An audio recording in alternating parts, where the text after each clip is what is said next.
Super windy up here on the bridle path today, but just look at that view. Our way up, we even saw this little lamb trying to find its mum. So cute.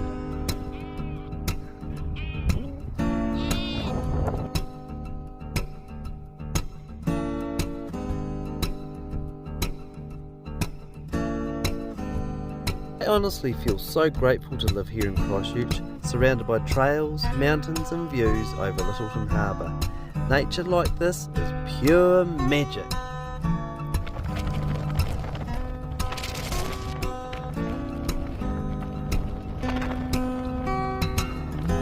And speaking of natural, I also make my own cold pressed soaps, like Dual Papaya Fusion.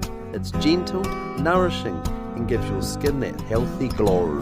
You try handmade papaya soap? Comment yes!